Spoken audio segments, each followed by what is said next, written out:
Welcome back to the PC Perspective Podcast. This is episode 585, being recorded on May 7, 2020. I'm Sebastian Peak.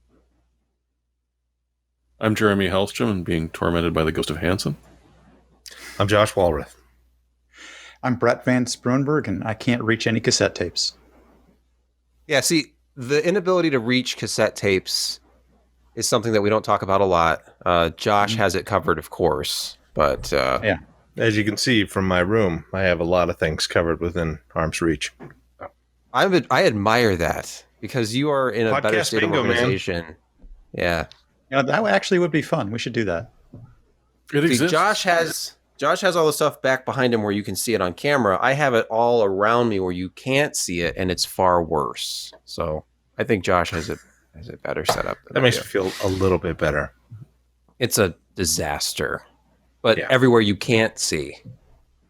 Let's just get right into it. This is, I don't want to say it's a big week because it's not like we got a new processor architecture or a new GPU, but we got a new cost king, like a new price performance king on the CPU side of things. And it's pretty amazing if you actually start to think about the implications of a $100 to $120 processor. And we're talking about the Ryzen 3, the 3100, and the 3300X. And I'd like to get everybody else's impressions about this because I've been living this for the last week. What do you guys think? $99 and $120. You've seen performance from our review and other reviews around. What do you think?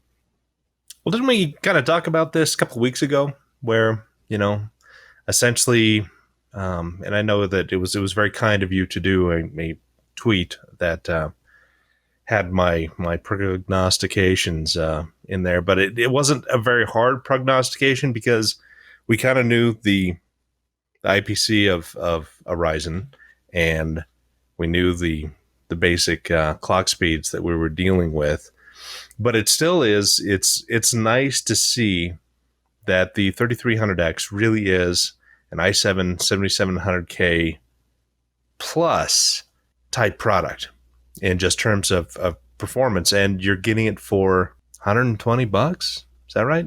How much? Yeah, that's what they're estimating the retail. Of course, we haven't seen it yet at retail, but if it's really selling for that price, that's amazing. That's ludicrous because you can still get an i7 7700K for $360 depending on where you get it from. And I know that they've come out with later products, but it's not until the 10 series that we'll have kind of a true competitor to the 7700K in the lineup, and we don't know what that's going to go for yet. But yeah, it's nice that we can get that kind of performance for essentially 1/3 of the price, and you're going to have better thermals than a 7700K at full bore. Oh yeah, it's always been a hot chip.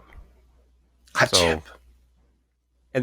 I forgot to add power to the review, but it does, like every processor on Earth, it does consume more than its TDP if you're driving all cores with good cooling and you're able to hit higher boost clocks, but you're still talking about something that is well south of a 7700K in both temps and load power. But continue. My cat. How many cores does your cat have? At least 32. I was going to say 9. That's not a multiple of 9. So what? Yeah, all 36. Cats have 9 cores. So 36 cores? 9 cores. Yeah, 36. Yeah. Well, it's 9 compute units. But I don't know what there's a compute unit, but not kidding. A lot of cores. Dang, Rainey. She keeps Sebastian, I don't think your 7700K is gonna sell for as much as you thought it was going to, by the way. Oh, it will. People on older platforms who don't want to move up, that becomes their highest. This is the problem with the Intel used market, just to go on a tangent here for a second. Oh, yeah. Because you get on a platform and then you hit a roadblock. It's like, well, I can't move up to an 8000 series processor, even though it looks the same and essentially is the same. I have to get a new motherboard. So then the 7700K is this product that still sticks around at $300 in the used market. Let's look at eBay. It's insane. That's one of the things that was $300. Mm-hmm. Yeah, not just $200 to $300. I consider consistently see it for like 290 to 320. It's nuts. Yeah. But that's why, like, to Josh's point, it's not a big surprise to see the performance of this. It's just weird to actually have it in hand and run the benchmarks and then see, wow, this really is, because it's in my head that that's a $300 processor and that's the performance of a $300 processor. Now, we have up on the screen, if you're watching the video, the Ryzen 3 topology slide. And this was really interesting. We were not allowed to talk about this. We were briefed about this when we first heard about the products coming out. But Josh, I'd love to pick your brain on the podcast here about the difference between two 4-core or two units, the two actual CCX units within a CCD, a chiplet, versus only one, and how there's advantages to that beyond just... It's not as subtle as you might think, is what I'm trying to say. Because you're not splitting up the level 3 cache. There's less latency between these. So yeah, it's all latency and kind of data location. You don't have this intercommunication in between the CCXs, and so that cuts down a significant amount of latency by, I think, like a third. And it's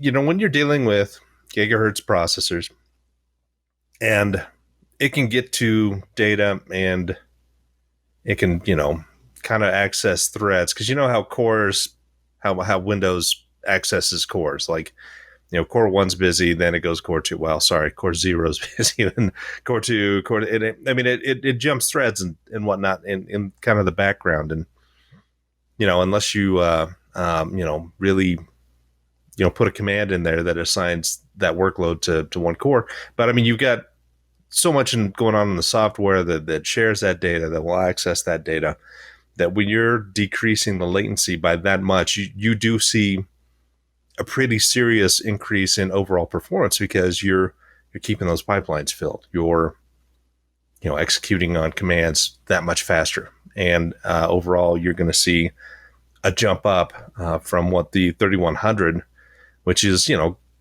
yes, it's slower clocked, but not that much, and it's just a significant jump. So it's, what do they say? IPC raises all boats, or rising tide raises all boats. It's this same thing, is you decrease some of the things that are holding them back, and suddenly your processor is taking off. Now, it's not 33% faster than a 3100, but it is going to be a significant jump upwards. So, any other things? Does that make sense? yeah, and I think that if we were to have done testing with this two CPUs at identical clock speeds, it would be enlightening. I know Gamers Nexus, they released a video this afternoon or evening where they've done just that. So they've been working hard at benchmarking these two, the 3100 versus the 3300X. I personally would not buy a 3100. I think the 3300X is absolutely worth a $21 premium. It's faster clock speeds and no core-to-core latency issues. So what's not to love? I think the only competition it might have is the 1600 AF. Honestly, you get two more cores, more threads. I completely agree with you. I had bought one of those and it arrived just a couple days ago. I never even took it out of the box. I already picked 10 processors and was benchmarking all these new benchmarks. But I'll cover that soon. And there's other benchmarks out there of it. I think Gamers Nexus, again, they benchmarked that one. The problem I'm seeing, though, I feel like the 1600 AF was a stopgap for AMD. It was a way for them to hit a certain price point when they didn't have the Ryzen 3 processor product available yet. And if you look online right now, there are no cheap 1600 AFs to buy in the US. The $85. The price is wrong. It's $150 on Amazon now. Yeah. It doesn't surprise me.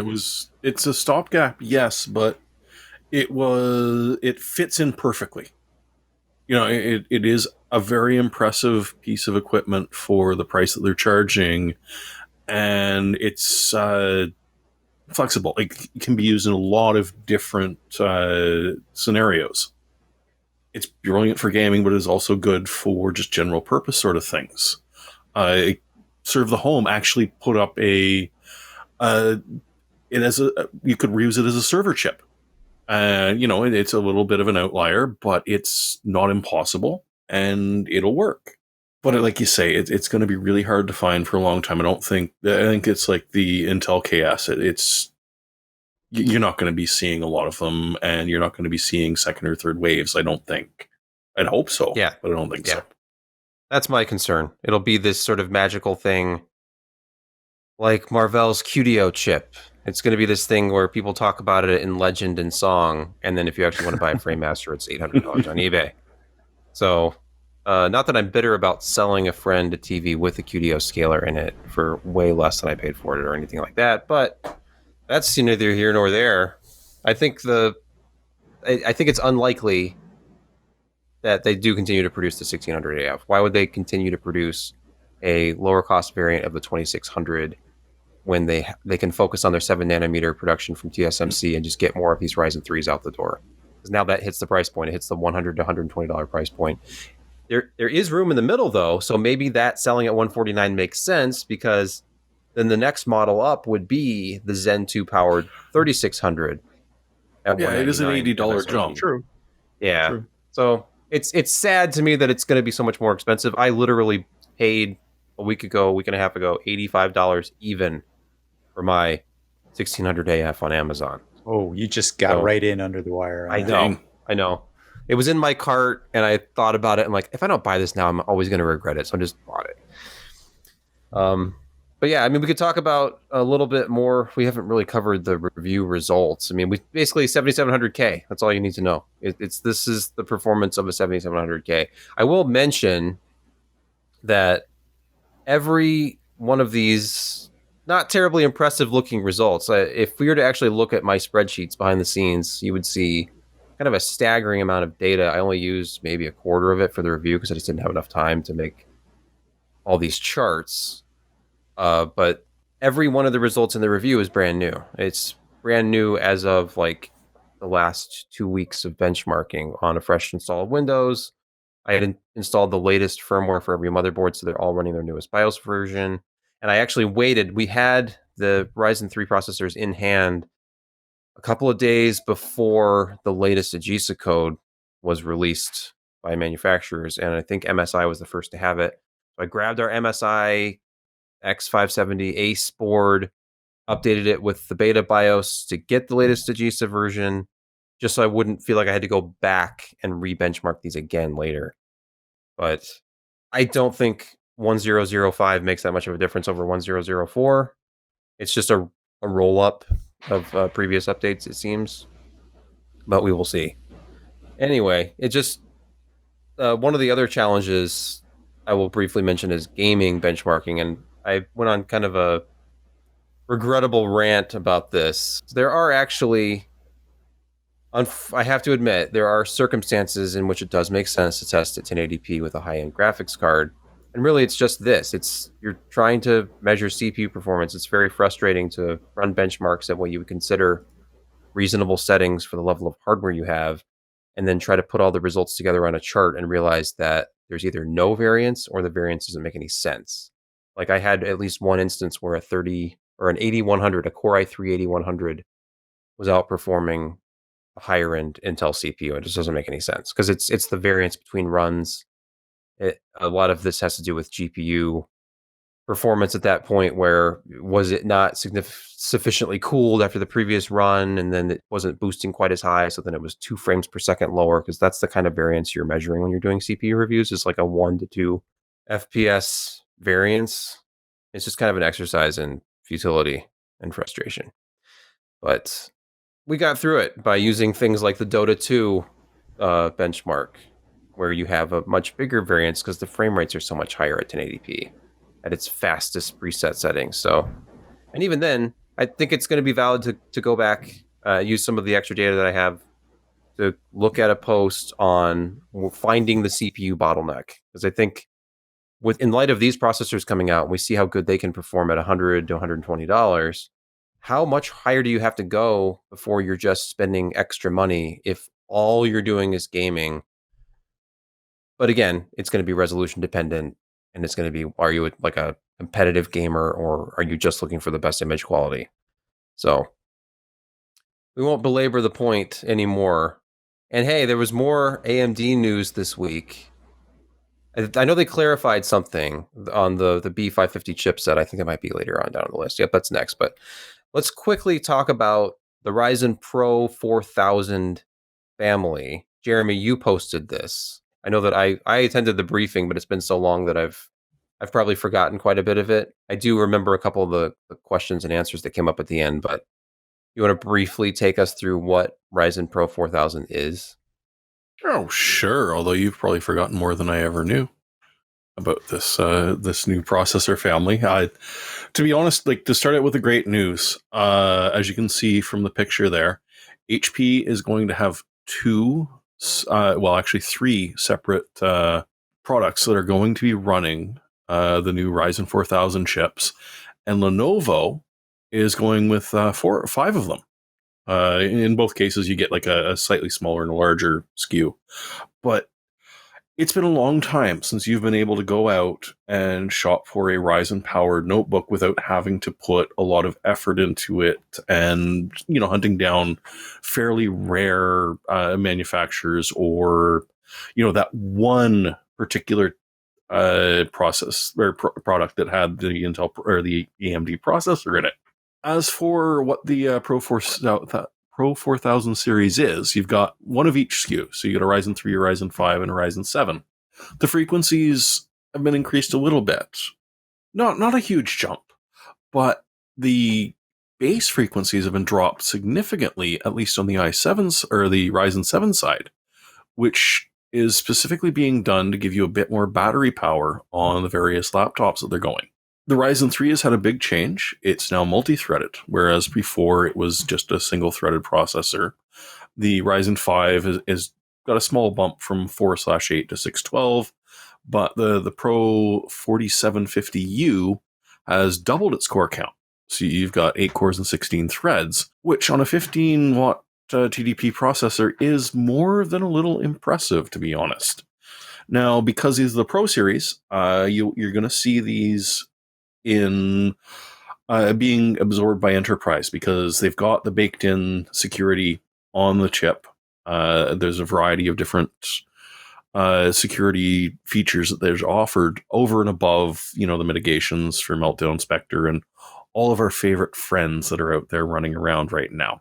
When you look at the slide deck that AMD provided, which Sebastian got to see live, AMD is saying that the Ryzen 7 should offer about twice the performance per watt as the old 3700U did. And, to be honest, from looking at the press specs of the HP and the Lenovo laptops, the battery lives quoted are, pretty significant. I think the lowest one is floating around 17 hours. Others are around 20 hours, which is, quite lovely for a business laptop that gives you a really long flight and a lot of stuff to do.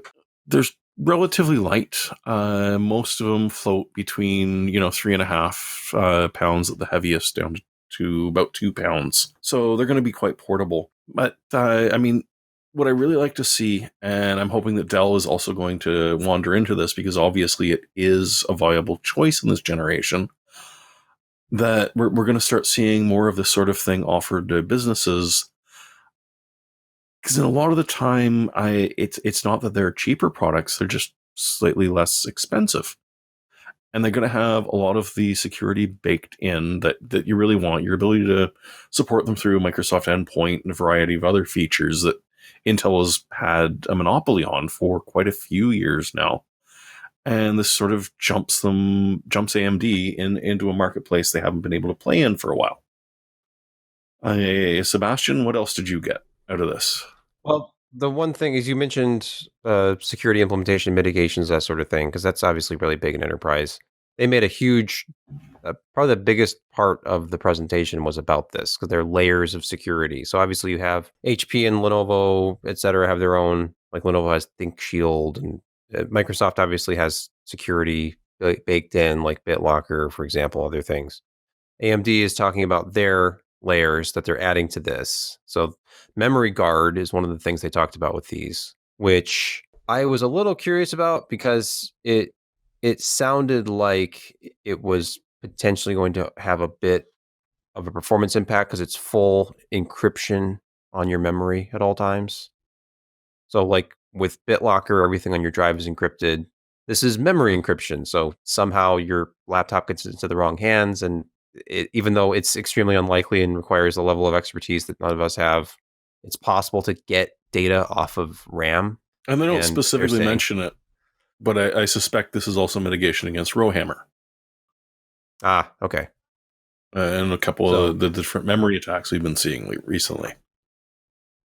So that's great. I mean, if everything end to end is secure and encrypted, it's worth a bit of a performance hit. But they said it was minimal. I don't remember the number because I asked that question, and it's a small but measurable impact to memory performance. But they already have good memory performance with Zen 2 anyway, so that's probably not that big of a deal, especially on a laptop. But it's nice to see more options. One other question that I had for them during this presentation, it wasn't really Ryzen Pro mobile specific, but just we've seen amazing performance numbers, great reviews with Ryzen 4000 mobile so far, and yet it seems like every time we get a press deck or another announcement from a laptop company, it's almost entirely Intel based.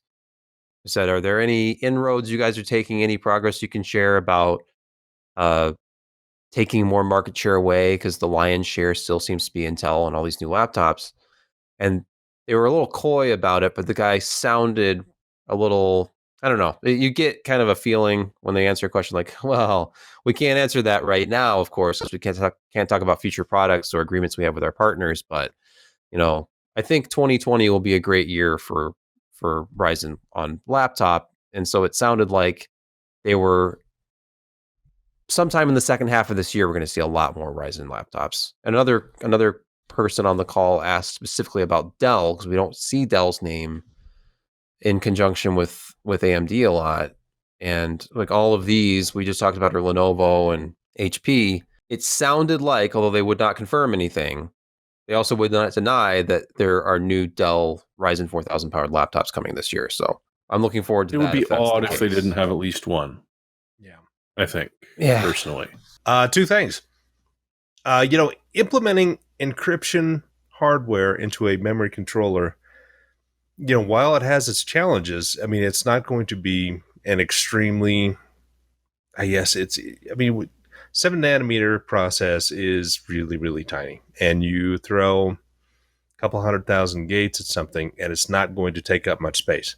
It's not going to eat up much power. And so we may see in the future more type of implementations like this, because it's encryption is really, really well known. And getting there at a silicon level is, I would like to say, relatively easy as compared to other things. I mean, for somebody like me, it's impossible because I'm an idiot. But for the smart people at AMD and Intel, this is something they can implement. It doesn't take a lot of die space. It doesn't take a lot of power. You are going to see a minimal hit in terms of performance. But again, you're building for that. It's not like you're using the general compute nature of a CPU to handle this, encryption, de-encryption.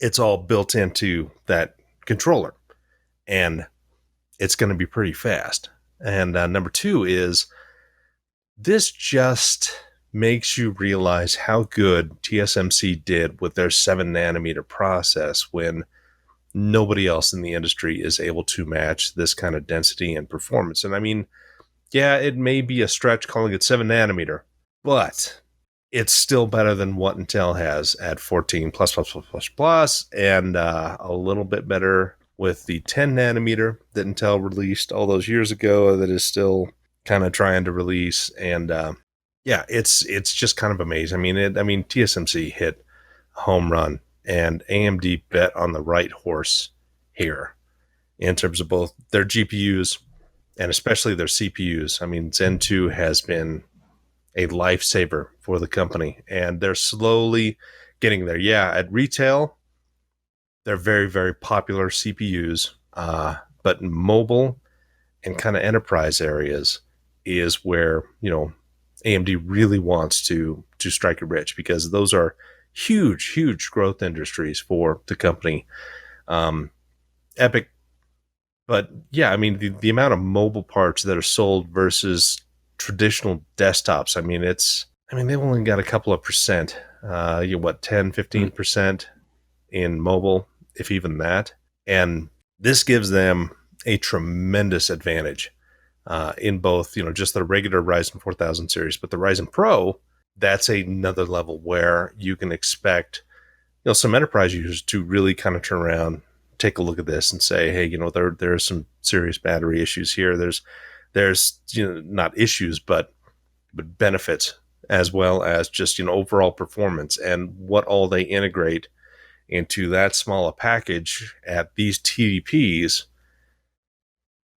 It's a lot. And it's going to be very, very interesting to see who all picks these up over the next 3 to 4 months, and then how Intel responds to this, because this is a juicy piece of the pie for Intel, because their mobile processors, they've got it going on. They've got everything dialed in. They have been the class leader for ages in the mobile area. And this is really in AMD's first truly competitive mobile part, where they have not just the hardware in terms of, you got a 7 nanometer part running at 15 watt TDPs, but they also, go up to 45 watts in certain SKUs. But they have, the firmware down. They've got, the BIOS just kind of they're getting it dialed in for maximum support of memory, and how it reacts to boost and how it reacts to thermal envelopes. They're finally at a point where they can be truly competitive with Intel. So this is just another, it's another arrow in their quiver, and it's a much needed one. Yeah, they're taking ground at every level now, as you're saying. They've got, the mobiles coming on very strong. They've got their mid-range CPUs and core counts and thread count. That's really, obviously, their IPC is getting very, very close or surpassing in some cases. And at the high end with their Epic services or Epic servers, they're really gaining some ground. Good for them. They also made sure to mention that there's a fairly long lifestyle on this, or lifetime on this. Yeah. And so you're looking at well over a year of this being available and fully and completely supported, which, as a business user, is almost one of the first things you look at. It's not so much does it perform, it's what happens in 6 months from now. Am I still being able to buy the same thing, or am I stuck trying to migrate to yet another platform? Mm-hmm. And so that hopefully people are going to notice that, because I thought that was nice of them to add. Business has got this really weird fetish with continuity. I don't know. Yeah. Well, they pretend that they do when it's IT, not anywhere else. Unless you're Apple, but that's another matter entirely. That's a totally different fetish. Because then it's like different paradigms and dropping legacy support. Yes. Speaking of, I just gave myself an amazing transition, if that's the word I want. It would have worked if I didn't bring it up. I know. Speaking of, I always ruin everything. Speaking of legacy support, there isn't legacy support on AMD's B550 platform, and that's because I asked this question in our Q&A, and I said, "Is this a ROM size limitation and nothing else?" And I was told exactly. So, because manufacturers trying to hit price points with budget boards don't want to put the big ROM chip on it that they had to with certain other AMD motherboards of recent vintage, then you're not going to have legacy support. They just don't have the space for it without buying a more expensive ROM chip and implementing that on the board. So B550 is only for 3rd gen Ryzen and beyond. This is the important thing. And I'm sorry for stealing the story, Jeremy. You can enlighten us all on B550. I just wanted to mention that AMD has a blog post up talking about the exciting future of AMD socket AM4, and Zen 3 is officially supported with AM4 moving forward, but only on X570 and B550. So B550 was really more of a, hey, here's a chipset you can buy now that's going to be positioned in a similar way to the B450, but it doesn't have any legacy support because it's going to be the low-cost board for Zen 3. So, but that's reasonable. Yeah, I find it totally reasonable. Yes. I also find it hilarious. PCIe 4.0 support for a budget system that may use a by 2 NVMe drive. You know, Josh, and for which you can buy a B450 and be working on a current gen processor. Right. So yes, B450 makes more sense if you don't need Gen 4 PCIe. I just look at all of this and think it's hilarious that the wrong company is offering this. Because you would think that if anybody, even on a budget system, you'd want PCIe Gen 4 on a budget board if you're on an Intel CPU, where you only have 16 lanes off of the CPU and you need to maximize that. If it supported PCIe 4.0 and had 16 lanes of that, it would be like doubling your currently available PCI Express bandwidth. And then you could actually implement a by 2 NVMe drive that has the same throughput as a by 4 Gen 3 drive. And then you could manage all of your 16 lanes a lot better that way. Right. But right now, obviously on the Intel side of things, you have nowhere near enough PCI Express lanes off the CPU. But on the AMD side, there's not really a shortage. People don't talk about, I wish Ryzen had more PCIe lanes. Plus, they have that PCIe 4 advantage if you want to buy one of these newer boards. So it's nice they're giving people the choice. The desktop APUs will have. Will they be that kind of same half of the PCIe lanes that we saw in the 300G? I can't remember the name. Yeah. Yeah, it's 32 and 3400 right now. Far fewer PCIe lanes. And that kind of makes sense with the 4000 series that will eventually come this fall from AMD in the integrated graphics arena. And yeah, that does make a lot more sense to utilize the B550 for those, because you are dealing with far fewer lanes. But yeah, again, ROM size, all of that stuff. It's you're making a less expensive board. You're making it more focused on the CPUs that it can support, and therefore your design time is more adequately used for what you're aiming at, rather than getting a more general purpose board that can support everything. Make sense? No?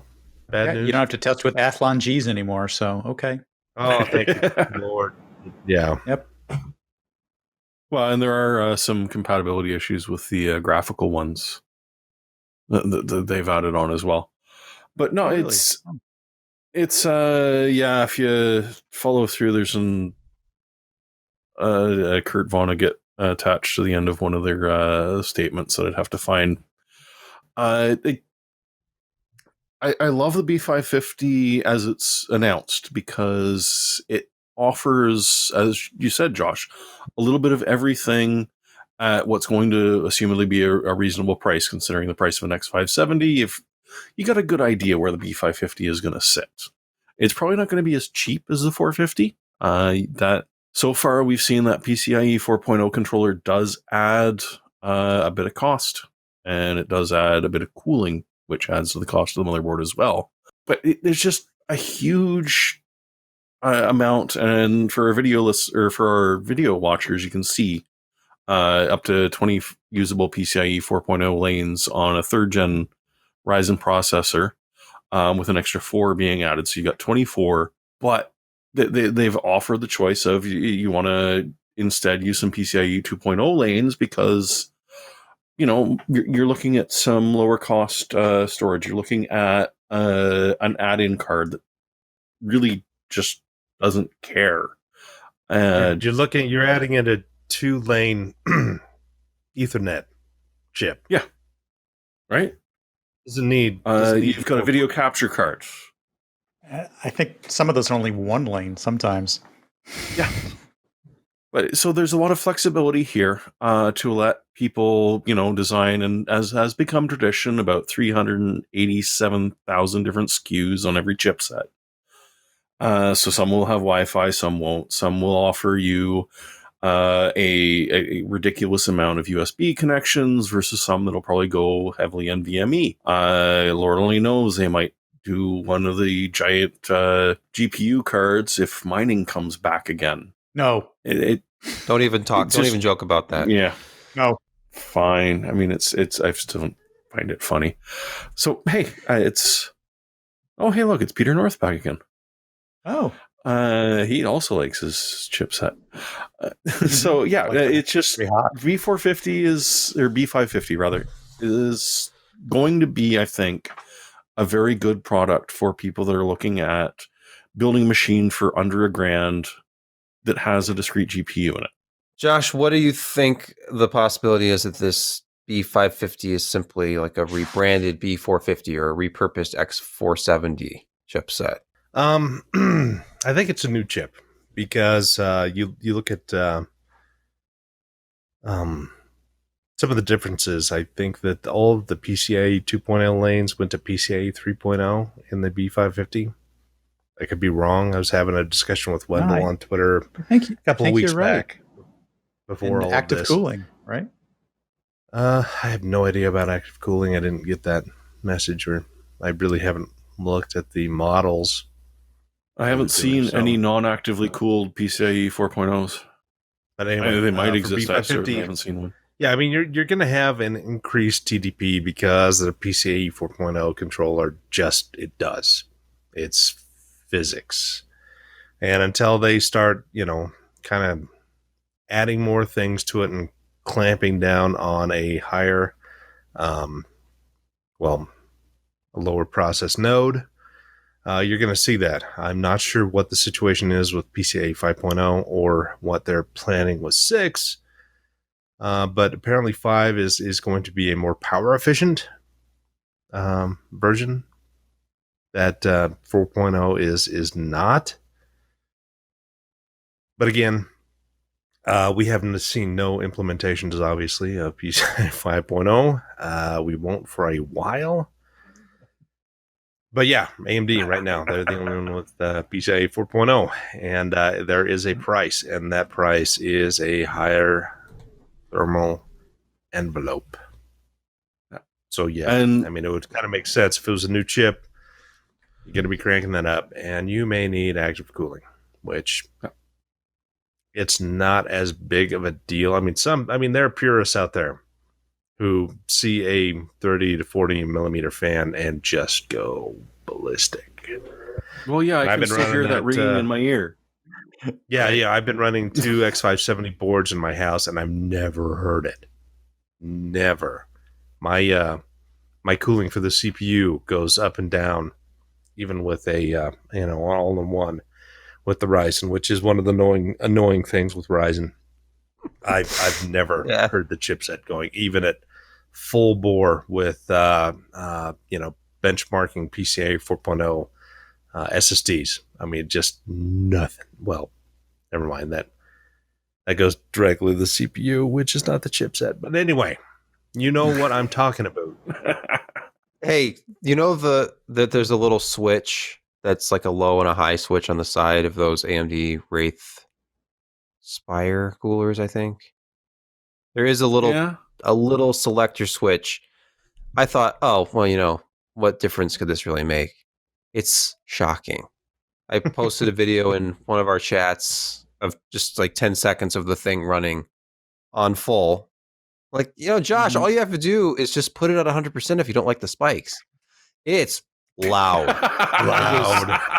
Really loud.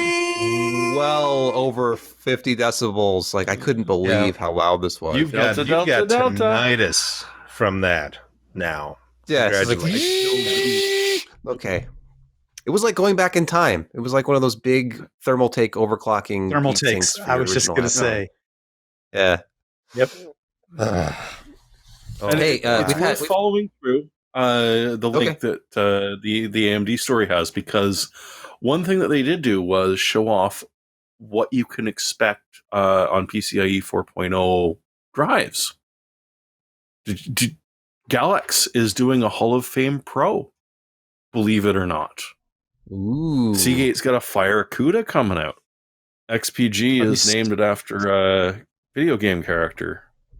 Are these using a different controller, or are they all on the same? They won't tell us.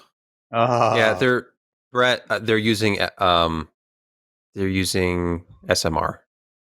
So you're just making stuff up now. Yeah, the capacity is there, but it's just, Jim's back. Thank goodness. Hey, Jim, you look great. Looking really sweet. Yeah. I think the we've talked enough. Actually uses a slightly different controller. Is it the really 19 on theirs? Well, it's a Fire CUDA, so still flies on, right? Yeah, still flies on. Flies on. Ones. Yeah. Let's transition to the next story before the end of the night. We've talked enough about AMD. Jeremy, talk to us about Intel and Intel-powered things. Oh, all right. Yay, Intel. I don't know that they're that exciting. Oh, better picture than I found. So there are new Surfaces coming. I once again, I admit, I thought the Surface was going to die, and I was horribly, horribly wrong, and Microsoft has actually started putting out an impressive piece of equipment. You will not get a Ryzen option, as Sebastian said, in either the Surface Go 2 or the Surface Book 3. You will, if you go for the higher end Surface Book 3, get a Comet Lake processor. If you go for the Surface Go 2, the small sort of hybrid tablet that we've sort of been used to for a long time with a Surface form factor, you will get a choice between a Pentium Gold 4425Y or 2 or 3 different of the Intel Core 3 chips, 8th gen. It's, of course, the incredibly small, portable version of it, as opposed to the more expensive Surface Book 3. So the Surface Go, it as I said, it's sort of the tablet thing. So you get a choice between, as I said, the Pentium or the Core 3. The base model, which, honestly, is about $400. You'll get 4 gigs of memory and 64 gigs of eMMC storage. Not awesome, but hey, I mean, for the price and what you get, which is not a keyboard dock, that's going to be an extra $130, as usual. It's not bad. If you're willing to pay a little bit more, you can get up to 8 gigs of RAM, 128 gig SSD, and LTE connection for $730. Honestly, not that bad a deal for this sort of device. Now, the Surface Book 3 is a little more impressive. As I said, it's 10th gen Comet Lake. You get a choice if you're going with a 13.5-inch model, which is, a little bit less impressive than the bigger 15-inch. You can pick the i7 1065 G7 or the i5 1035 G7. And if, the Iris Pro is just not good enough for you, on the 13.5-inch model, you can have up to a GTX 1650 Max Q. Not too bad for a 13.5-inch, tiny, light as a feather design. The 15-inch model is the more traditional Surface Book. Do you want to have a really, really nice PRs type, or do you want to have a full-out developer? So these ones range, as you can see up there, and I guess the lower end one is currently sold out. But starting at about $1,600 should be one that's got 16 gigs of memory and 128 gig drive. Apparently, they've changed it a little bit since the PR went up. Shocking. But essentially, if you're looking for a really nice Surface Book 3, you can pick up the 32 gigs, which doubles anything that we've seen on a Surface Book before, which have always been limited to 16 gigs. You can add an i7 1065 G7 paired with a GTX 1660 Ti if you're feeling like gaming. But if you're trying to convince your boss to buy it, I mean, it's a little bit more expensive, but you can get a Quadro RTX 3000 in this thing. Now, I want to see the thermals and the noise that this produces, because it is a wee little Surface Book. But, to have it effectively being portable and offer you RTX 3000 in a professional situation is utterly brilliant. It's, going to cost you a significant amount of money. But at the same time, you get a lot of benefits from it. And there's not really much that AMD offers that can compete with this level of performance. At the lower end, absolutely. But with this little bit of a higher end, it's really hard to say that, that there is an alternative out there. So maybe now that we're starting to see AMD make inroads into the various laptop industries, we might see an alternative. But for now, if you're looking for this sort of power of performance in a mobile platform, it's the Surface is the way to go. Well, as exciting as that is, spending all week not talking to anyone has made my tongue a little bit odd. Did you hate that? And I forgot to even grab a drink. I haven't spoken to anybody other than my wife and son in a few days now. And then on top of that, I slept most of the day because I stayed up all night last night finishing my review. Like literally, I watched the sun Cheers come up. Cheers to you, friend. I've done that once or twice before. Yeah. Boy, that makes mornings miserable. Yes. You start making the coffee around midnight, sucking that down. Yeah. I started off. Tell me if I did this right. I started off drinking beer, and after you did midnight, wrong. But okay, so I started to feel kind of B52s. Caffeine and alcohol at the same time. No, it wasn't a good mix. So I then started drinking coffee and Diet Coke, and then at one point I was drinking coffee and Diet Coke simultaneously. Like I would drink some from one and some from the other. And I ate a tremendous amount of like snack food all night. I finished an entire bag of Snyder's honey mustard pretzel bites, and just it wasn't good. The whole thing wasn't good. I ended up with that cold, clammy, shaky feeling by about 7 a.m. And then I slept most of the day. I don't even know what day. It doesn't even feel like today anymore because I slept from about 3 when my wife got home until 8:30 p.m. But let's talk more about stuff. Okay, yes, the life of a hardware reviewer is a very healthy one. It's not. Learn from us. Never do this. I always tell people, never get married and never review computer hardware for a living. All right. That'll be popular when you explain that later. Yeah, you're 2 for 2 on that one. I know. It's okay. 10 nanometer Ice Lake. We've talked about 14 nanometer plus. So we're blue in the face. Obviously, more 14 nanometer processors are coming with the 10th gen soon on desktop. Where the hell are all the 10 nanometer Intel chips? And it turns out, speak to the hand. Yep, it might be an Apple exclusive kind of a thing. They finally fixed the 13-inch MacBook Pro, so it's actually worth buying for the first time since 2015 again. It's got a nice keyboard. Yeah, because they went back to the 2015 keyboard. It has a better keyboard. Does it really? Well, I mean, not a nice keyboard. It has a better keyboard. Oh, so it's not as good as 2015, but better than 2018. It's not quite the same as the older keyboards, but it's way better. Yes.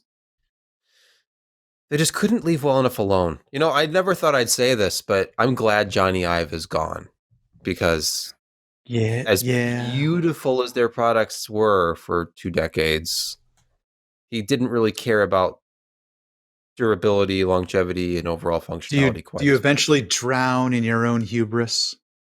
I think so. Or you start up a new company and it's tradition. Leave your hubris behind. Yeah. And you name it after a shiny toaster or something. I don't know. What is it called? Like Love Design or something? Yeah, that's it. I don't remember. I don't. Mm-hmm. Yeah. So, but seriously, it's a part that. Yeah, go ahead. No, I'm just looking this over. I had heard this a couple days ago that Ice Lake was going to be. There were certain SKUs at least that were going to be exclusive to the new MacBook Pro 13, at least for a while. This used to be the norm. Do you remember when Apple first switched to Intel back in 2006? They had Paul Otolini on stage with a wafer, and it was a big deal. And then for a while, the newest Intel parts tended to show up in Apple products before they hit the mainstream market. True. Yeah. That I remember. And that was when I was telling people, it was right around 2007, I think I bought an iMac. And I'm like, honestly, if you want the latest and greatest from Intel, it's going to be in a Mac first. Like the MacBook Pro notebooks were pretty much the gold standard because they would have the newest chipsets and the newest CPUs, and they would adopt, it seemed like on the PC side, Dell was usually the first to adopt a new standard, like a new memory standard. I think Dell had the first laptops with DDR2 memory or something. And then on the Mac side of things, they always had cutting edge hardware in them. And then they just became these sort of glorified commodity items over the last few years. And they went with Intel's ultra low power processors, the Y series, in their regular MacBook lineup, and they just kind of became overpriced garbage. But hey, maybe they're crawling back to relevance with this by not shipping a product with a broken keyboard that is literally on a recall list. Oh, Apple, not Intel. Yes, I'm talking about Apple. Get those Sorry. things confused. Either that or they were so just done with the performance envelope of the Intel CPUs that they demanded something better, because the rumors out there, honestly, right now that they're going to be switching to their own CPUs in the future anyways, which is... They're looking at it. The same. Yeah, it's actually very close. The rumors out there that they're very likely to switch to the same CPU architecture that they use in their phones and their iPads for their laptops, and they're going to have a period of transition. It's not like they haven't done it before. I mean, they moved from PowerPC to Intel. So they have before that 6800 to PowerPC. Again, very true. Although the Motorola large Endian was very much more similar than Big Endian to Little Endian. So I got to hand it to them on that whole thing. But they, as we found out later on, they tend to have a lot of this stuff running in the labs, their labs, obviously, years and years before. So it wouldn't surprise me that they've already ported everything and they've been doing it for 10 years. What do you think the Catalina is simply phase one?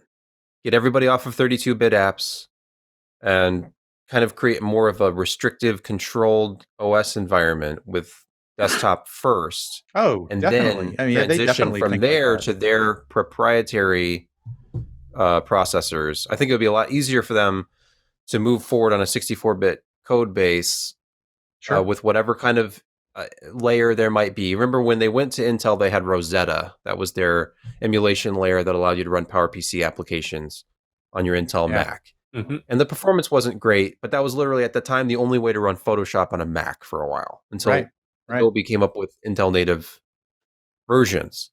And you cannot currently run older versions of Adobe applications on Catalina. I have guilty. I have a perpetual license, like back when they actually sold a license for something for Lightroom 5 and 6. Now Lightroom 5, I don't know why you'd want to run Lightroom 5 anymore if you own 6. Well, there's one good reason, but if you install it or try to install it on Catalina, it's just got that stop sign over it, like the circle with a line through it. You can't install it. There's no smoking. It's just this is the future of the Mac. You can't install applications that are only like 3 or 4 years old unless they're 64-bit. And I think they will transition to their own SoC. If you've looked at the Mac operating system recently, no, it's not. I think it makes perfect sense, and it's funny because there's already this whole intercompatibility issue with the OS, not necessarily the hardware, because you can run Boot Camp and run Windows on any Mac that's been made since 2006. In fact, you don't even need Boot Camp just to make sure it works as well. So you don't even need that. I literally got a Windows XP CD and this Mac Pro 1.1 that I have in the basement here. And a few months ago, I'm like, does this even work? It's in like this bashed in case. And I'm like, why do I even have this? And I started it up with a new hard drive and a Windows XP CD and just installed Windows. Like as long as the Boot Camp layer allows you, it's like a boot manager and allows you to boot the two operating systems, and it has drivers, easy driver install and stuff. But it's not actually necessary. I could install Ubuntu or Windows on any Mac. Yeah, currently because they were a very early adopter of EFI, so that's the reason why you can do that. Do you know how much this simplifies? This idea simplifies the iOS development ecosystem. Oh, God, yeah. I mean, obviously, I mean, it's like you've got things on iPhone and they kind of mirror it a little bit on their Macs, but now you're going to a single code base, and ARM has been exceptionally aggressive over this past decade with how they have developed their products and their ISA, and Apple's taking advantage of this. Other manufacturers are taking advantage of that. We've seen Microsoft, with their Windows on ARM and their latest ones, which actually use ARM chips. It's going to go that way for Apple, and I'm actually surprised that they have not made the jump sooner than what we have seen, because about 10 years ago I was theorizing that this is when portables and handhelds were much more popular, that I thought Microsoft would go with ARM for their next gen console, and same with Sony, because they've got PlayStation Vita, which was ARM based, I believe, and then their games were developed for an x86 on the PS3, PS4. No, PS3 was Power still, but PS4.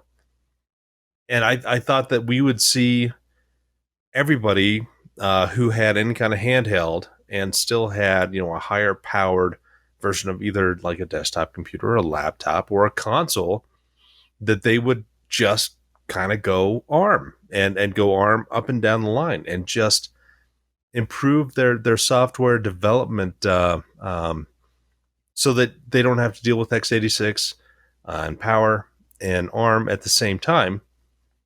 But that still hasn't happened yet. But it really does look like Apple will be the first to make that dedicated jump.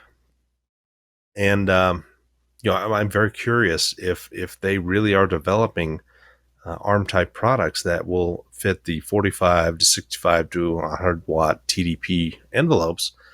It's going to be very, very interesting to see because right now Apple still has one of the most powerful SoCs for cell phones out there, period. And that's in-house design based on an ARM ISA. I mean, they're not licensing cores, they're developing their own cores. Now we see that A13, is it the A13? Yeah, it's the new one. It is the current one. Yeah, and with in a $250 handheld. That's pretty good. $299 actually. $299. Okay. Yeah, I'm going to talk later about the new one that I just ordered. So nice. Hey, but to wrap I don't think that's going to change. They're going to hold that pinnacle for a while. Hey, Josh, like that's just an amazing mobile chip, and I don't see anyone nudging them out. Well, maybe next year, but we'll see. Yeah, I don't know. They don't stand still either. Oh well, there's no. They do not. If everybody lives, But yeah, we're gonna make it, guys. We're gonna make it. We're gonna make it so we can buy the latest and greatest Apple products, if for no other reason. That's what keeps me alive. By the way, the top official Ice Lake chip, as Jim so helpfully added to our show notes, is the Core i7 1065G7, which is a 15 to 25 watt configurable part with a base clock of only 1.3 gigahertz and a max boost of 3.9 gigahertz. The Apple exclusive chip is the Core i7 1068G7, which is configured at 28 watts and has a higher 2.3 gigahertz. Three better. Yeah, well, it's a gigahertz faster base clock, and then it goes 200 megahertz faster at the boost, 4.1 gigs or 4.1 for 3 watts. This is clearly a very 15 very to 25. Yeah, the Apple exclusive part of it is okay. Your 10 nanometers a disaster, but can you bin us a chip that will actually run at 4 gigahertz? Can you bin us a chip that'll run at something higher than 1.3 base, so we can use it? Don't call it the performance machine. Yeah, so it's the 1068G7. Yeah, I think that's true. I think they really did, sort of bend them over a little bit and say, give us. Well, they got the money too. It's embarrassing. No, that's more. We'll throw money at you to solve this problem. Yes. Yeah, like 5G It's like modems. it's like I teach my son every day. I teach. I didn't This mean is what that. I teach That's my mean. son. There's very little in this world, very few problems that you can't solve by just throwing a lot of money at them. Okay, just like the Kennedys. The thing about Intel is it's they got a force, lot heat, of money. chemicals, or money. And the thing about Apple is they also have a lot of money. Yeah, They have more money in the bank than most countries. It's true. It's astonishing. But let's pause here for a moment for an ad. Today's show is sponsored by TextExpander, an incredibly powerful and handy tool for Windows, macOS, iOS, and Chrome that can save you hours of time by automating, simplifying, and correcting text input. At a basic level, TextExpander runs in the background and automatically inputs your custom text, including images, whenever you type a corresponding abbreviation. For example, you can configure TextExpander with a snippet, as they're called, that contains your full signature, including name, job title, email, and phone number. You then assign that snippet to an abbreviation that's easy to remember but unlikely to be typed otherwise. So in this case, you might use something like ZSig, SIG for signature, and the letter Z in front to prevent an unintentional snippet call. Then, from virtually any application that supports text input, just type ZSig and your full signature will appear. But that's just the tip of the iceberg for TextExpander. You can configure snippets that are hundreds, even thousands of words long if desired. You can add images and formatting that is automatically applied. You can even add automatically calculated variables, such as the current date or time, and then input date calculations, such as adding or subtracting dates and times from that current date. For example, let's say you have a small business that sends order updates to customers, noting the date the order was received and the expected ship date, which for your company is generally 1 week. With TextExpander, your snippets can contain all of the normal text you send to customers, including images, and variables that list the current date as well as the date 1 week from then. This type of email, which might take an employee 3 or 4 minutes to type out normally, can now be automatically generated in 1 second by typing in the handful of characters you chose as the snippet's abbreviation. TextExpander even allows for more flexibility by allowing snippets to have predefined fill-ins. These can be single or multi-line fields, an optional either-or selection, or a pop-up menu of choices. And if you have trouble thinking of some of your own snippets to create, you can even subscribe to public snippet groups that focus on auto-correcting common business and product names, fixing contractions in words with accented letters, automatically generating lorem ipsum placeholder text, and cleaning up and properly formatting copied JSON scripts. And because TextExpander is available on so many platforms, no matter how you set up your snippets, you can sync and share them with all of your devices and even other TextExpander users. All of these features are great for individual users, but there's also TextExpander for teams and enterprise, which not only lets users share their business-related snippets, but supports important features such as single sign-on, usage statistics, and user and group permissions, allowing businesses to decide who can use and edit their shared snippets. At a basic level, the way TextExpander works seems so simple, but when you start to use it and see how flexible and customizable it is, you quickly realize how incredibly powerful it can be. Even if you end up using only short snippets, if it saves you a few seconds on each action that you perform dozens or hundreds of times per day, then you're looking at major time savings over the long run. There's so much TextExpander can do. If you'd like to see more examples of how it all works and get some ideas for your own snippets, head over to textexpander.com/videos, where they have some great video tutorials. And also check out textexpander.com/webinar for interesting webinars and improving your productivity. I've used TextExpander for years, and I really think that once you try it out, you're going to be hooked. You can check out a free 30-day trial, and once you're ready to buy, be sure to get 20% off your first year by heading to textexpander.com/podcast and choosing PC Perspective from the Where Did You Hear About Us drop-down menu. Again, that's 20% off your first year at textexpander.com/podcast and choosing PC Perspective from the drop-down menu. Thanks so much to TextExpander for supporting the PC Perspective podcast. Hey, we're back. Let's talk about, is it Visa? Not Visa. Well, kind of, they're involved. Is it Visa? I don't know. It's a word that I see all the time and I never say it out loud. No Visa. So are you aware, listeners, viewers, that it's going to be possible to use something called DisplayPort alternate mode with USB Type-C to literally double the available bandwidth for video by literally like what they're doing is they're utilizing the both sides of the serial interface because this signal's going in only one direction. But I mean, that's crazy.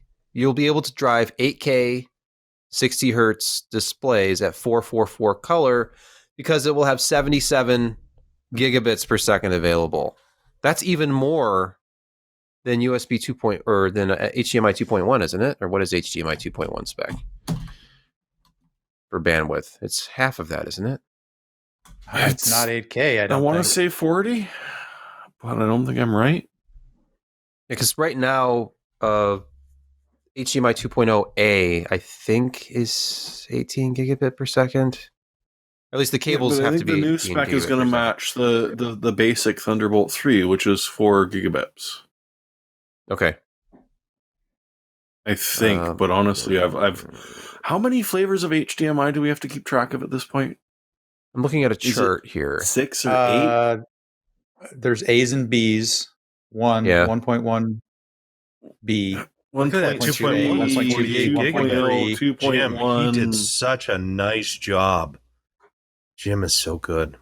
Look at that. The HDMI 2.1 specification. 48. So 48. Ooh. So 48. Okay. So this new Thunderbolt alternate mode, or whatever it's called, it's going to provide. Yeah, it's going to provide not quite twice that, but still quite a bit more. DisplayPort Alt Mode 2.0. Now, do you think this is going to be in a lot of devices? Is this because here's one of the things about it, and I think it was a non-tech who was talking about this. This was not necessarily invented to be a new cable standard or a new standard to go from your PC to your monitor. This is more of like an ultra short run to a docking station kind of a thing. But no, you can do it straight into a monitor. You can? Well, I wonder what the limitation is on cable runs. Probably very short. I would assume short, but I didn't actually look that up. But no, because the nice thing about this with DisplayPort Alt Mode 2.0, because it has to have a 2.0 on it, is that neither the sender nor the receiver needs an extra USB controller. It's all handled, just by the software to say, yeah, we don't need any receive lanes. It's all just send out to your monitor. So that actually does make things a lot easier to implement, because if you make your display able to accept it just by you programming the controller so that it will accept this, that's it. It's done. You don't need an adapter. It's not like to pull one out of the air G-Sync where you need an actual controller inside of the monitor to be able to handle things. In this case, it's just handled natively. This is nifty. And one of those, it's so simple. Why didn't we think of it right out of the bat? Is, how much are you going to get back from your monitor? You don't need it. Boom, done. And there you go. You've got 8K display, so you can see which of these are actually blackheads and which are just pores, because apparently that's what people want. So if it was 40 megabit synchronous, there's no reason why they couldn't turn it around. There's no signaling interference. Yep. If it was already synchronous, it's already competitive signaling on the line at the same time, which means it's properly insulated for 80 megabit single direction. And I believe that still leaves enough wire for what's called one wire signaling. So they should be able to talk to each other to say, hey, are you capable of doing this over that one wire, and then flip all the other lines. Because about 2.63 is reserved for that. 2.63 gigabits. Yeah. So there's still some overhead. There's always overhead left.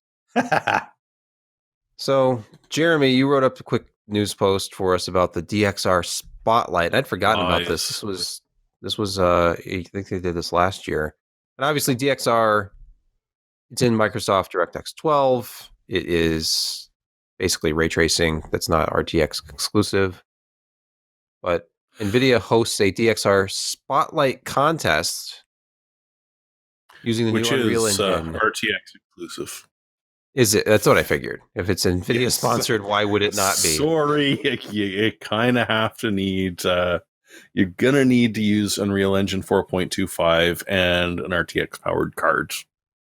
However, this is being held. Last year, it was for the introduction of, hey, look, here's ray tracing in an acceptable way, as opposed to, Intel's take on it. One of the demos, I believe this is the Christian Heck with his 50s sci-fi sort of tribute.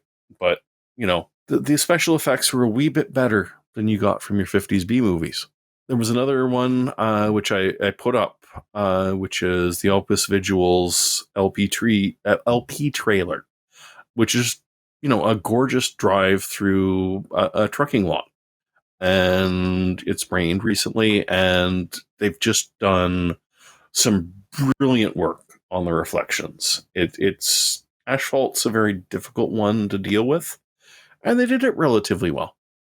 The third place, Alphelion, is still developing Diode, which is a sort of a high-tech night game that will be coming out relatively soon, where, it'll be a science fiction night killing the hell out of people. Should be interesting. That kind of and night. Again, okay, utterly gorgeous. This year, it's the same deal where anyone is invited in. As if you can put a tech demo together of 30 seconds minimum or longer, be you a developer for a large company, be you someone on their own, you can work on this. And, as long as you're using the Unreal Engine 4.25 with its brand new support for what is essentially the next DX, you have until June 26th to submit your tech demo. Unlike last year, where every one of those three people I mentioned won a Titan RTX GPU. In this case, what you're looking at is, for the first place, a Razer Blade 15 Studio Edition laptop and $250 to spend on your Unreal Engine Marketplace. And that, look up that Razer Blade. It's a piece of machinery. I'd expect the battery life on it to be about 45 seconds without it being plugged in. It's impressive. If you come in second, you get an RTX 2070 Super, and third place is a 2060 Super. In each case, you're going to get at least some money to spend on the Unreal Engine Marketplace, so that you can benefit from a lot of the work that other people have done. And Lord knows, if you come in well on this, you may well be selling your own stuff on the Unreal Marketplace. And I'm really looking forward to seeing what the Unreal Engine 4.25 can do. I'm still mostly bitter about how the new Unreal Tournament didn't even become a tech demo. It's just sort of flaked off and disappeared, and it will come back. I know it will. What was our last story? Oh, E3. Apparently, a little bit of E3 is still happening. This story is a bit old at this point, but it's still coming in June. Scott writes that long canceled, one of the keynotes is still happening. So the PC Gaming Show 2020 has been confirmed for June 6. Intel, Epic Games Store. I will refrain from commentary about them and my recent issues with them. Tripwire Interactive, Frontier, Merge, Humble Bundle, Guerrilla Collective, and Perfect World had signed on as partners as of April 30th, so I wonder if there'll be more. But interesting to see what kind of a virtual show they can put together. Obviously, last year I was at E3. I was in Los Angeles because AMD had brought a whole bunch of media out there, and we were being briefed on the newest architectures, like the Zen 2 launch was coming, and we had RDNA. And of course, with the current global situation, we aren't having an E3 conference. We haven't gone anywhere in months. So that's interesting. We'll have to see who all is participating there. But I think that covers it for the news. Josh, you have a review of the ASRock X570 Phantom Gaming X motherboard to share with us. I do. Anyway. Well, you really want to hear this? I mean, you can give us some highlights. It's what did we you think really want. Is it a good board? It was a very good board. It was an incredibly overbuilt VRM on that thing. It was pretty quiet. Sure, it had a chipset fan, but that thing barely even runs under most. Now, if you had installed PCIe 4.0 SSDs into the lower two M.2 slots that would go to the chipset, I am betting that it would have spun up if you really were hammering those things. But otherwise, it was very quiet. The build quality seemed very good. I've been using this for many months, sadly, or goodly, depending on how you look at it. And so I've never had any issues so far with it. It is a good-looking board. It's got RGB that you can control either through BIOS or through the ASRock utility. The one interesting thing is it's got a giant plate that covers pretty much the bottom half of the board. And they send a Torx screwdriver in the motherboard box they use to untorx 3 screws on that, and you lift it up. And the first time I ever tried lifting up, I had no idea what I was doing. I was pulling up, and it wasn't coming up because, well, there was a pretty significant thermal piece of tape. Boy, I look terrible there, but you know what's new. Underneath the heatsink, you can see it sitting there right by the fan. Ye gods, man! And it stuck in there pretty good. Now, one of the other issues of this is if you swap out M.2 drives, you need to be aware that the thermal pads are sticky. And there are reports of people who put their M.2 drives, clamp those down, and then put this monstrosity of a heat sink on them. And when they pull them off, they're not paying enough attention. They're like, well, this is kind of hard. I'm just going to jerk it off and the adhesive. Well, it deballs the memory on M.2 cards that, it's not good. And so if you have this board and you want to swap out, you're going to need to be really careful when you take this thing off, because you could ruin your very, very expensive M.2 drives. So that's not really a positive. It's one thing I didn't cover extensively because as I did some more research after I recorded a video a while back, that, you know, that's a serious issue that people have. And so I kind of wish that they wouldn't have the adhesive on those. But if you're going to sit and leave this be forever after you install M.2 drives, it's not going to be an issue. And again, if you're careful with it and is slow with taking that big old heatsink off, you're probably going to be fine as well. So just kind of a word of warning. It's like, you know, you don't want to stick your cactus in a certain orifice because do you really need that warning? But anyway, besides so put it in the oven for a little bit. Yeah. Well, yeah, maybe you should heat it up a little bit. I mean, even if it's like hairdryer level. Hairdryer. Let it. Exactly. Well, that's smarter. Yeah. I complained about the heat gun. The heat gun is way right out. Don't use the heat gun. Hairdryer level. You can damage things with the heat gun. No, trust me. Not unless you mean to do that. Why are half the chips and it's falling off my motherboard after this heat gun was passed over it for the last 15 minutes? It wouldn't be the first time that I'd ever put a motherboard into the oven and fixed it. No, it would not. So there. Yeah, and that's fine. That's fine. Or a heat gun, but a hairdryer level just to loosen that adhesive, probably a hot tip. And I mean that literally. I do not like the bottom panel being all solid, just like Josh brings up. Because I just want to say real quick, the Z390 Phantom Gaming X, the Z390 Phantom Gaming X has the same design, and it should just have individual plates that come off for each M.2 drive. But Josh. Yeah, I agree with you there. The large plate, though aesthetically pleasing, is not as good as I would like. I would really rather have 3 individuals like on the Aorus, the Gigabyte Aorus Elite that I've got in my other machine. It's got, a single one, and it's not adhesive, and so you're not going to run the risk of destroying your M.2 NVMe drive. I'm assuming the CMOS battery is under there as well.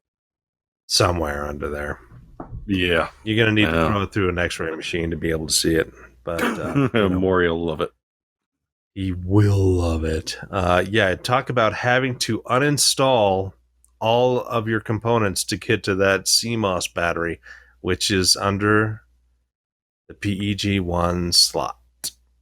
Hey, why are there PCI Express switching chips on this? I thought this was an AMD board. I guess it's just a design choice for routing. Well, yeah, I mean, you've PCIe only signals. got 24 lanes coming off a CPU. Four of those come from they go to the chipset, and then another 4 go to the first M.2. Well, I mean, you've got to split that 16, that by 16 peg into by 8, and that's why they have those chips there. So if you plug a video card into the first one, you got a full 16. Slap a second one into the second one, then it halves that for each one. So you've got 8 and 8, and so that's why you've got those little switches in there.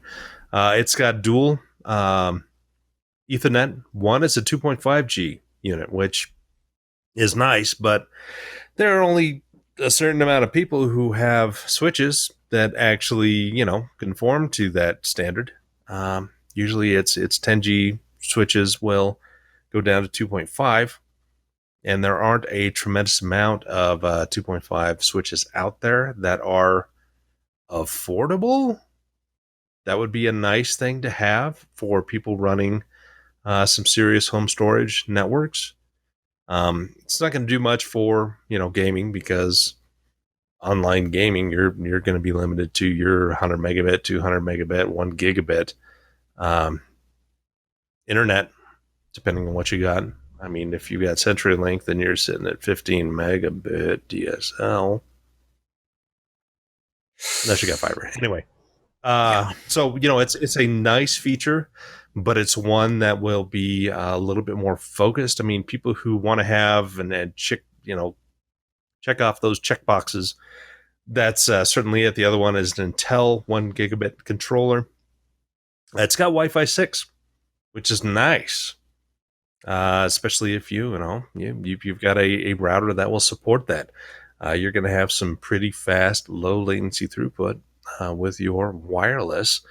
And for a $350, well, it's now less than that dollar board, it kind of hits all the check boxes. It does have good audio. There's a tremendous amount of high quality capacitors around the audio. They don't have the Nahimic support, but there is another, I can't remember offhand. I think it's Sound Blaster's little audio functionality that you can download from the Windows Store. If you go through a bunch of hoops, it's a pain in the butt, but you can do it. There it is, Sound Blaster Connect. It's free, and you got it, baby. But yeah, overall, it is a board that you don't feel bad paying that amount of money for, because it's extremely solid. It's heavy. It's got a lot of features. It's got everything you could possibly need. It's got the USB Gen 3, front panel connectivity on that. I think it's got 2 of them through there. Wait for me to remember what I've got all on this board that I reviewed. It's good stuff, Maynard, and it's a solid board. You won't feel bad spending that money just because they throw a lot of stuff at you. I've never had an issue. It's as good as you can expect for overclocking an AMD Ryzen Zen 2 based processor, which those things just don't overclock. But this is going to be able to push you up to that very, very, very ragged edge because the VRMs are just so well built, and cooling is decent on it. And it's a really fun board. BIOS firmware, easy to get through. All kinds of settings you can adjust, really tweak things out. And ASRock has really improved themselves over the years. It used to be kind of a joke in the mid 2000s, like, oh, you're going to buy an ASRock, huh? And then they hired on some pretty good designers and really have improved their product by leaps and bounds. And now they're right up there with the top 3 in terms of how many boards that they're shipping. I mean, Asus still has the crown there, but everybody else is fighting for that second place. And ASRock certainly has some some really good products out there. And, again, it's all what you're willing to spend. It's got all of the features. It's got the build quality. It's got the power delivery. The fan, even though it's got a little chipset fan, I never noticed it in any kind of work. You got plenty of SATA ports. You've got the start and reset button. You've got your LED diagnostic. It's just got it all. And so it's, the only thing it doesn't have is a 10G Ethernet, which, again, how many people own a 10G switch in their house? Sure, at work with an enterprise, but in your house? Yeah, no. But anyway, in terms and you got of the lanes performance, to add one if you want it. Yeah, you do. In terms of performance, I compared it against the MSI X470 Gaming M7, which is, one of the top previous generation products out there. And you're really, from the majority of benchmarks, you don't see a whole lot of difference. You do see slightly more performance in some applications with the X570. But again, the biggest jump is using that PCIe 4.0 SSD on that board versus anything else. And it just kind of blows it out of the water if you've got a PCIe 4.0 native SSD. So look at those numbers. It's massive, going from 3 to 4. Gotta love That actually shows a difference. Yeah. That's nice. One would hope for this. Well, amount of for the money. longest time, Yeah, we haven't seen much, right? Yeah. No, this is a significant advancement in storage. If only we could get more storage controllers than the Phison E16. Josh, I learned a little bit the ASRock background actually when I watched your video. I didn't know that they had come from somehow split off from ASUS. What's the deal there? Yeah. Yep. I didn't know that. Yeah. I don't know all the background, but back in early 2000s, they kind of split off, and they were going to be kind of their low, very, very budget oriented, and it all just kind of they separated, and ASRock they was grew doing up that for a while, but then they got better and better and better. Well, they bailed on the sort of the storage stuff that they were doing for a while and focused on the motherboards. And yeah, like you said, the change, just the sheer growth of performance that the ASRock boards have done is amazing. Hey, that's weird. You should say that, because ASUS is actually doing a legit line of network storage, NAS.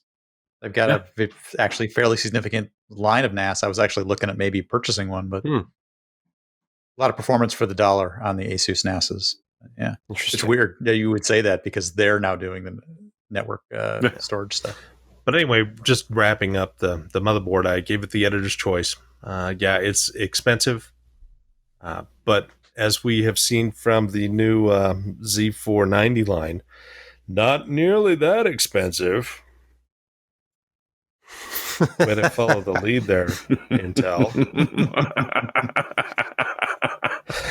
But, Gosh, how do you feel about this versus the Tai Chi? How does this stack up versus their own Tai Chi? As far as it is a little bit better. I think it's got a more robust VRM. They both, the higher end Tai Chi line that they have integrated the 10G chip, but again, the utility of that is questionable, and that 10G chip was pretty warm, and it pulled a few more watts than I think that you really want on a consumer grade motherboard. But everything else, the wireless, dual Ethernet, cooling, lighting control, it's a good enough upgrade from the Tai Chi to kind of justify that price. But again, the Tai Chi was extremely popular in the X470 days. I think really with the X370 Tai Chi, that was when ASRock kind of, threw down the hammer to everybody else. It's like, this is what we offer, and we think it's significantly better for the price than everybody else.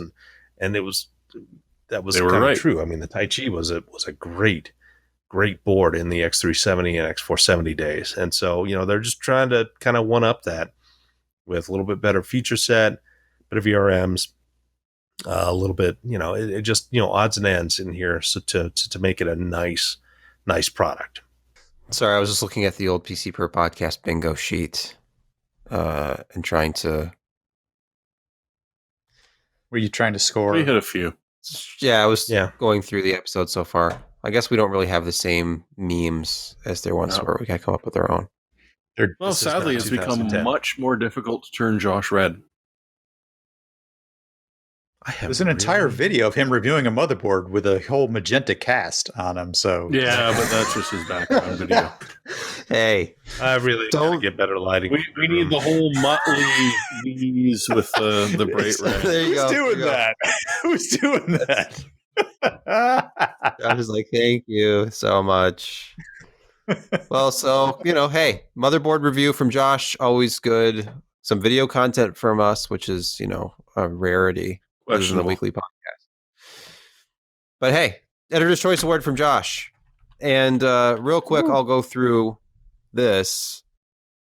For anybody who knows what a 60% keyboard is, you probably also know who Ducky is. And if you go to like mechanicalkeyboards.com, yeah, it is. This is the Ducky 1-2 Mini, because it's not a confusing product name at all. But HyperX has teamed up with them to offer this under their brand. So it's the HyperX. I think it's technically called the HyperX X Ducky 1-2 Mini. I'm not sure how the X is pronounced, but it's a Ducky 1-2 Mini. It's got a different color scheme. The bottom panel on this one is red, so this matches the HyperX color branding. And then the top of it is essentially the same. If you were to go and look at one of the Ducky 1-2 Minis out there online, there's one very similar to this with a white base. This one sells for $109.99. The Ducky 1-2 Minis start at $99, so it's not really high. There are different collaborations out there. There's this Llama. I cannot remember the full name, but there's a new variant of it that's like a pastel color scheme, and that's going to be like $129. So the limited run versions of this tend to be more expensive. I've seen them up to $179. But what's really different about this is because it's from HyperX, it's using the HyperX switches. And the last two HyperX keyboard reviews I've done, the Alloy Origins, I checked out the red, which are in this one, and the Aqua. And the red switch, it's similar to a Cherry MX Red, but it's a little bit lighter feeling. Like it has a lower overall travel distance of 3.8 millimeters. It has a 1.8 millimeter actuation distance, which compared to a Cherry MX Red, that's 2.0 and 4.0. So just a little bit shorter. And the shorter throw mixed with the feel of these double shot PBT keycaps, these feel amazing. The build quality of this, even though it's all plastic, is very robust, and it feels super solid. It's like about 1.3 pounds. It's not super heavy. They do, Ducky makes versions of this keyboard with an aluminum chassis that's a little bit more robust, but this is kind of their basic Ducky 1-2 Mini design. And I was very impressed with it. One of the things about the Ducky keyboards, they don't rely on any kind of software. Everything's on the keyboard. So there's different button combinations you have to get used to if you want to change settings on the board or use alternate keys. And with a 60% design like this, there are no arrow keys. You have to go up to 65% for that. So this is not for everyone. Absolutely, if you need arrow keys, you get a 65% instead of a 60%. You can make this work. By default, I, J, K, and L are the arrow keys on this, but you have to hold down a function modifier button.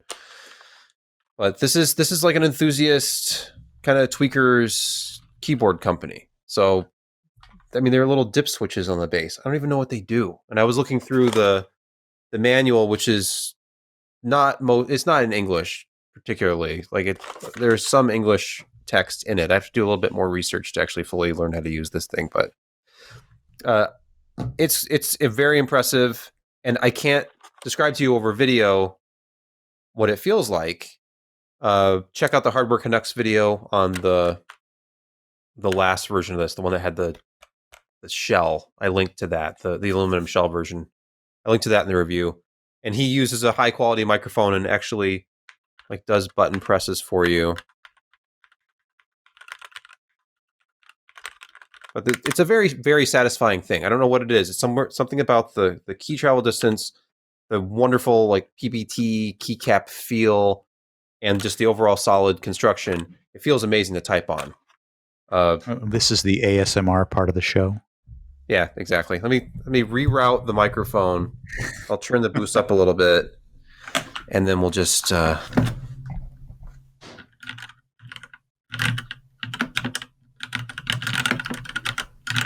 Where are the arrow keys?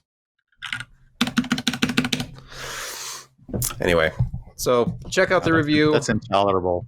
Got to have arrow It keys, is, man. sir. I know. I intentionally refrained from complaining about that in the review because I'm not here to review what the 60% form factor is useful for. I would personally, I think this is outstanding, and I think that the footprint is very appealing, especially somebody like me who I always have a system upstairs. There's not enough space in my house, and I've lost my office because it became my son's room. So making the most of what limited desktop space you have, this is great for that. And it would be great for a living room keyboard too, especially if they make a wireless version of this. But I need arrow keys. I can live without a numpad. I've done it before, but I don't know how I'd live without arrow keys too. But it's a nice product. I pointed out one small, oh, look at that. Here we go. Is this your full-time keyboard, Jeremy? You might be muted. No, I think he's just got a cig in his mouth and he's not talking. Yeah. No, I was. Yeah, he's pressing the keys and you can't hear anything. Yeah, see, it's He's quiet. turning himself off and on. It's a membrane. Do you spill on your keyboard a lot? He rolls it up and smokes products through it. So Okay, there you go. Well, I haven't tried that yet. This is my current one too. Oh no. Oh, wait. If you're gonna get the wired version, why not get the one with a numpad, man? I guess Because I like the just talked feel. about- I like the feel of this one better. Interesting. But I thought that no, was the same. It's the I have one of the that's longer aluminum ones. and it's washable. That because I don't have the space for it, so I went with the shorter, older one because I wanted. I use a trackpad actually. I know. I'm sorry. The Magic trackpad. I do. Oh, he is my God. king at Counter-Strike 1.6 on that trackpad. But I keep this at the back for mousing around. This This just is for aesthetic purposes. Logitech. No, this is an M720. It's actually pretty good. I like this one. It's relatively quiet. Multi-button on the side, multi association. So I use that for mousing and gaming. But for every day, I use a trackpad. Says the Apple keyboard and Magic trackpad user. You can take the app. You can take the Apple laptop away from me, but you can't take it away from my fingers. An essential Got purchase. All of the accessories. There you go. Yep. Don't be fooled by the fact that it's still sealed. No, in the that box. was a He uses giveaway it at a all show. the time. Oh, That was a giveaway at a show. It's never actually been opened. If you ever need an emergency one, there it is. Hey, it wouldn't be the first time. So, you know what? Died on me. We're heading up on 2 hours. Shall we Yes, wrap yes. this up? let's get into the picks then. Jeremy, you have one here. Yeah. We all bitch about capacitor wine. But if you realize that the capacitor wine could be spilling your secrets, even on your air gap system. As I put my rollable keyboard away. Yes, Are you sure if you're that's not paranoid capacitor enough. wine or coil wine?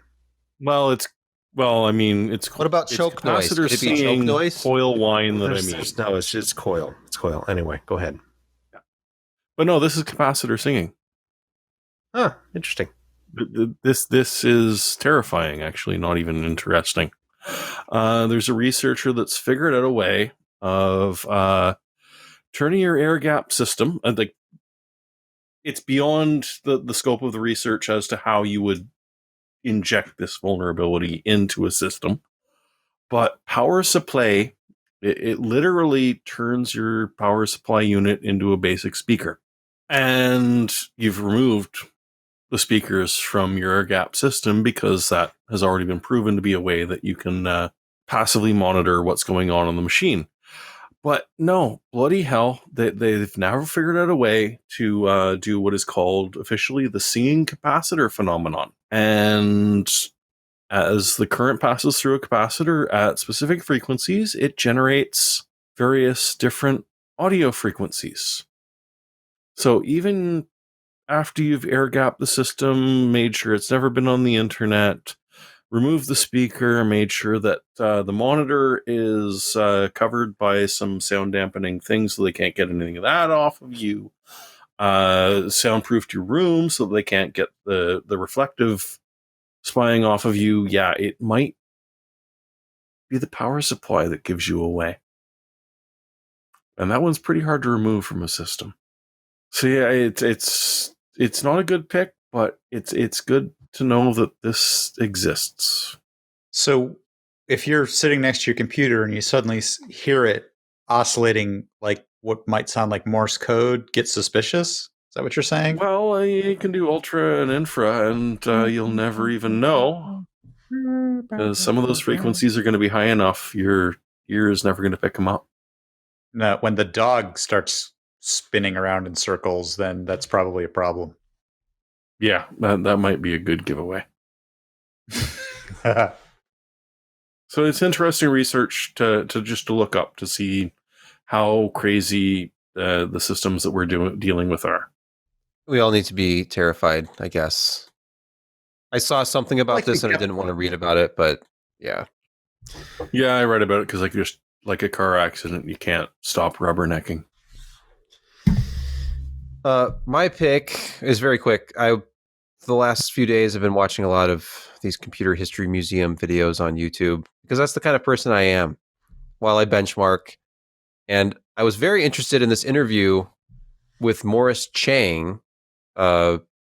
He is the founder of TSMC. It was fascinating to hear his perspective on business and the founding of the company in the early days, and basically how he left it in a position to become what it is today, which is it was already the global leader. It was already the biggest fab. And it's just, as we've seen with Zen 2 and the new Ryzen parts, it's just, exploding.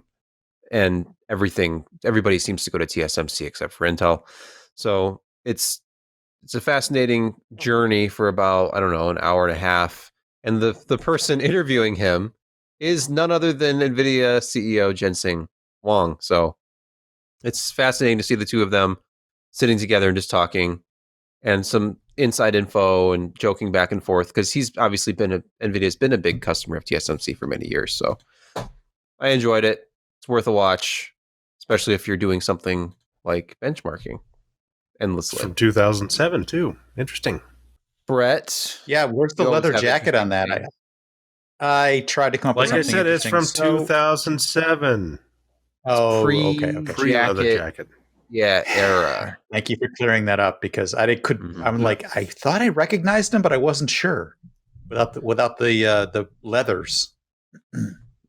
Anyway, he's wearing other leather garments, but yeah. Okay. Anyway, so if you are into photography or action photography, I have like a whole bunch of GoPros and torpedo cameras and stuff like that. I got them next to me. Which, if there was part of candid photography, hint, nudge, say no more. No, actually, candid. I'm not entirely sure if I should agree with that or not. Holiday snaps. But if you're into, so are you saying? So if you're not into candid photography, you generally are posing? Is that what you're saying? Like you're staging and posing? No, I am not posing or anything like that. This is an action photography. Yeah. Wait a minute. So many things I do that are wrong, but this is probably not one of them. How hard and fast is this action that you're talking about? It's fairly fast, and you can take it as hard as you can stand it. Say no more. Exactly. Tune in to my YouTube channel next time. So this is this is so that your camera doesn't come off during those action poses. So Wait, I'm not done. Wait, is that a suction cup on the bottom of this camera mount? What is that? It is, and that is my pick of the week. Oh, so, Jim, if you could punch through the suction cup mount here, this is for as much suction as you can possibly stand in order to keep your camera from flying off at high speeds. I highly recommend this, and I've actually put it to the test. This is actually on the roof of my car on the what's called the back of the Dragon. So that's this mechanism that when Jim cuts back, that's actually this thing right here on the roof of my car at 50 to 60 miles an hour. The Dragon code for smoking opium? You know what? Heroin, not this time under these camera conditions. That's on a different card. I don't share that. And it's much easier on the roof than taping a chicken to it, right? It is way better on the roof than taping a chicken. So I just wanted to say that I'm not only a recommender, I'm actually, an owner and a trier outer. And this is a Hero 7 Black. So I did not want this flying off the roof of my car. Yeah, there you go. It sounds like a great way to practice social distancing between you and your Hero Black. Because it's on one side of the roof, you're on the other side.